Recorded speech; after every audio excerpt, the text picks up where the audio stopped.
$5.7 billion has been set aside for debt servicing in Nigeria's 2017 budget. Some citizens feel this is too high, while others see nothing wrong provided the loans were utilized for economic benefit. We have details in this report.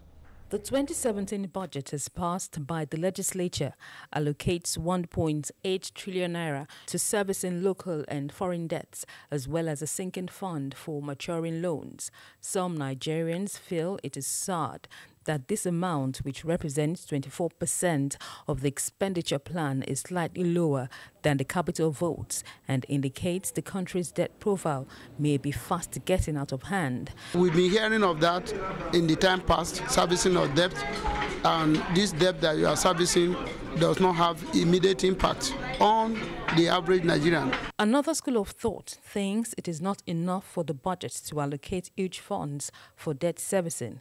It argues that the people have a right to know how much the debts to be serviced have brought about economic development. What we want to be sure of is to measure it against the eventual impact, against the number of jobs created, against the number of outputs and activities. So every spending in infrastructure has a ripple effect in creating jobs and things like that. So if we can see that translate, then it makes sense. But if we don't see that going into like capital projects, if that debt is taken for recurrent expenditure, then we are really like in a crisis. A number of people argue that more financial resources should have been allocated to capital votes and not debt repayment.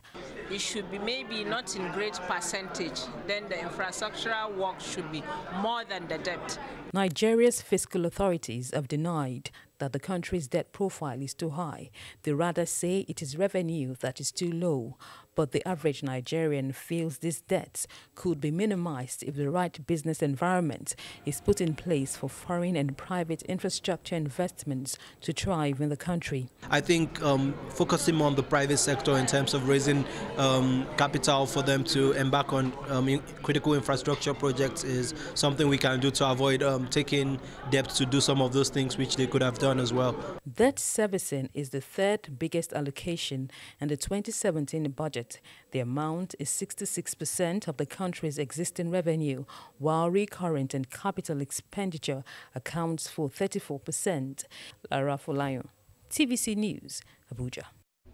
Well, that report set the tune for our discussion today in Business Nigeria. And joining me in the studio to talk more about that is market analyst Muktar Mohammed. Many thanks for your time, Muktar, all the time. Good afternoon. Yes, pleasure being here. Our focus on this program today is we're talking about the debt servicing and the amount voted for that in the 2017 budget. And that's 1.8 trillion naira. That's about $5.7 billion. And looking at, let's begin with comparing it with the one that was voted for in 2016, 1.48 trillion naira. It's a bit higher, or is much more higher than last year at 1.8 trillion naira as we have it now. And we've heard the people about 24% of debt servicing of the expenditure plan. That's a bit high. What's your reaction? Well, economically, when you look at the indices, it's not too much, because when you compare our debt to our GDP, we are still very, very okay. But when you look at other things in terms of capital projects suffering because of debt servicing, it calls for concern. But then we need to look at you must pay your debt. That's why you are a nation that is respected by the international community. And for the first time, we've seen debts tied to a particular project, a particular debt that has to be paid by the government, both local. And remember, some of our contractors, like mostly those that are constructing the roads, have been complaining about the high profile level of debt that the government have not been able to pay them, and that led them to doing layoffs. So it's also a way of galvanizing the economy too. By the time you pay the local contractors how much you are owing them, that in turn galvanizes the economy, because a lot of people are going to benefit from it. And when you look at the international organizations, the challenge we had last year has to do with the exchange rate volatility.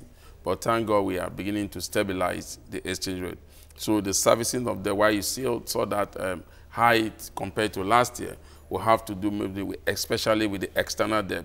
You know, as last year, the exchange rate was not 305 or 315 like what we are using for this So when you look at them, when you look at our revenue that is coming in, 66% will be used on debt servicing. Sometimes it's neither here nor there. People argue about it. Why should you pay so much of your debt? Why can't you flex your debt? Sometimes some government will say, look, it's better I pay off my debt. But for me, debt is not bad. Borrowing is not bad as long as it's borrowed for specific project that will impact the life of the people. The challenge we have is that most of the debt are not being told, or sometimes you just hear in the news that... Exactly. You actually let that out of my mouth because I was going to talk about that. So much has been voted for debt servicing. Yeah, you said it's not so much, but looking at trillion, we're talking in trillion, in terms of trillion now. Now, how do we monitor how these debts are being serviced? Unfortunately, we've not gotten the highlight of the budget yet. So when we see the highlight of the budget, then we begin to look at monitoring. What I want Nigerian people to know is that the budget belongs to us. We should take ownership of the budget. We should be concerned about the budget. We should go through the budget as a document. We should use it as something that we should study like we're studying our Bibles and our Quran, so that we begin to know if government is doing this and that. Are they doing it or are they not doing it? So that's what we need to look. Fine enough, good for us. Oil price is still high. So the International Committee for that are excited about giving us loan when the oil price is high. That means we'll be able to pay up our debt. And the locals also will be happy because that means there will be a lot of money in the treasury for them to pay up their debt. And now those debts are being paid over time. Then economic activities are moving. From those payment of job, you get job, payment of debt, you get job creation. So it's all back. It's still part of the economic recovery growth plan that the government is doing. So the government is trying to service those debts so that some of these companies that have gone under can begin to come up again and begin to create employment. Yes, of course, a government or a country cannot do without borrowing. Yeah. And of course, when there is borrowing, there will definitely be debt to pay. But one question is, because just yesterday we see that the government says it plans to raise about $3.5 billion foreign loans from the World Bank and the international debt market. But just $4 billion will be raised from the local debt markets. Can't we do better than that?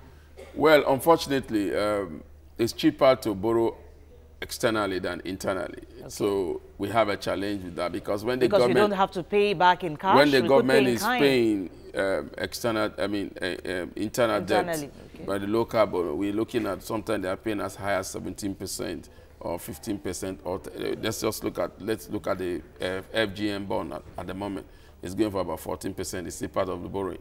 And sometimes when you borrow from this international organization, you are paying as low as 3 to 4%. So sometimes it's easier to borrow externally than internally because of their inflation rates at those areas, sometimes almost 0 or 1 or 2. So whatever way you borrow from them, they are still making something out of it.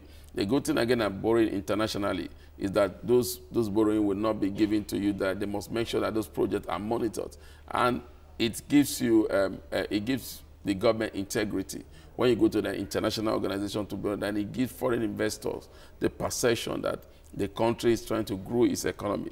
And remember, they also will participate in this debt because they will also be participating in this debt. So it's not a one-way traffic.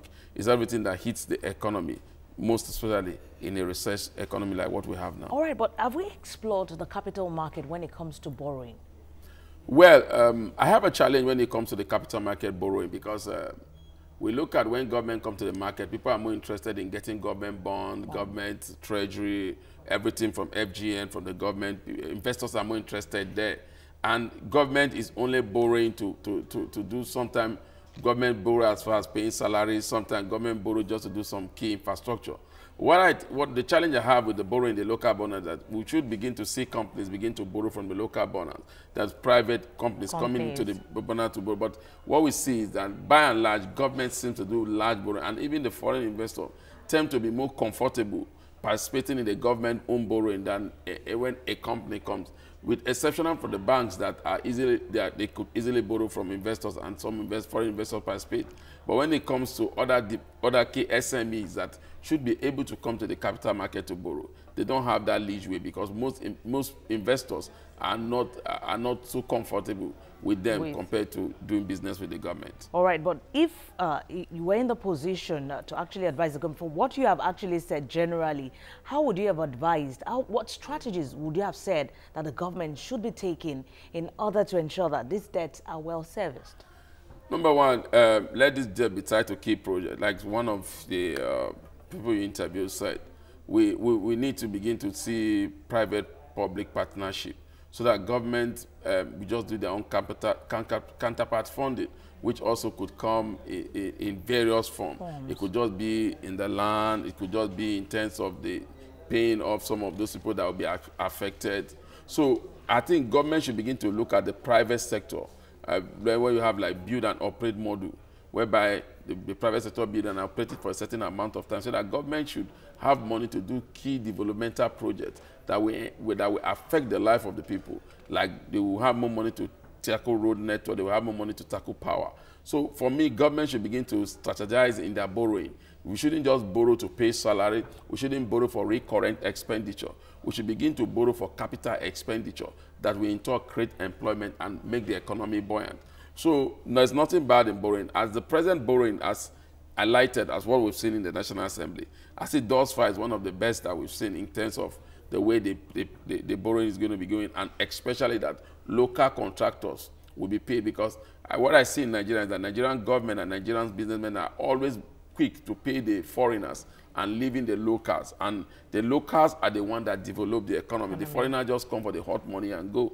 So it's a good thing that the government is going to still borrow from the local borrower, even if it is not much. Remember, we have challenge with our capital market. It's not as it's the depth of the capital market is still what we are working on. And again, government coming to borrow from the local borrower also give investors that confidence that the government also believe in the local borrower. So whichever way we see it, government is trying to galvanize the economy as it stands now. I think it's a good idea they are doing. I don't have a challenge with the borrowing, but I have a challenge if we are just government seems to be the only one that is coming to borrow. We should begin to encourage other small and medium scale enterprise to come to the local borrowers also to borrow.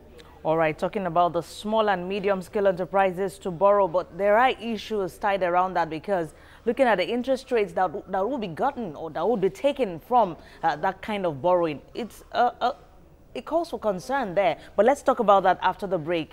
You're watching Business Nigeria. I've been talking about the debt servicing, what was voted in the budget, 2017 budget to debt servicing. We'll come back after the break.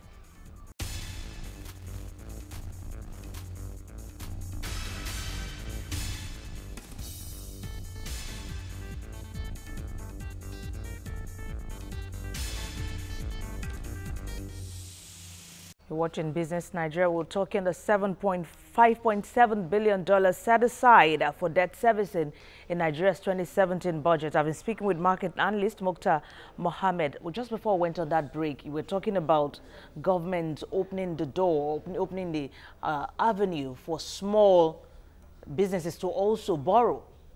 Now, let's compare that to what's happening in Kenya now. It seems life has been made much more easy for the low-income earners, where they can now go borrow with gadgets, with their livestock as collateral. So how easy would it be for the small businesses here to also go about borrowing? You see, the challenge when the interest rates are on the upside. The challenge we have with borrowing in Nigeria is that for the small and medium-scale entrepreneur, it sometimes has to do with their bookkeeping method. Some of them don't have a bookkeeping method. Some of them run it just like a one-man business. Okay. There are no details. So how can they be held accountable? They are accountable, and sometimes some of these businesses are asking you to even be able to establish them. It's not done. If you talk to the state of Kenya, you realize that it's not that it's just given to people that just come and give their gadget. They must have been established one way or the other. They must be able, because in borrowing, you must bring something to the table. But sometimes Nigerian entrepreneurs just want to borrow with their own ideas. It doesn't work like that. And again, the other easier way where they could borrow money is to come to the local bonds. The local bonds, like come to the Nigerian Stock Exchange. But the challenge they have to also be, they know some of them don't want to open their books to corporate governance, because when you come to the Nigerian Stock Exchange, you want to borrow from the exchange, then you have to open your book for corporate governance. And I don't think most of them are ready. And not even that they are not ready. Some of them don't even know what it intends to open their book for corporate governance, because when they are running their establishments as small and medium scale entrepreneurs, they've not done audited report. So you need to have this audited report, certified audited report by a certified auditing firm before you begin to think of borrowing. So most of them don't have audits. So a lot of processes need to be put in place before they could even be assured of what they actually want to get. Well, many thanks for your time, Muktar Mohammed, on Business Nigeria today. That's the much time we could put forward the discussions on budget debt servicing in Nigeria's 2017 budget. Thank you. Always a pleasure being here.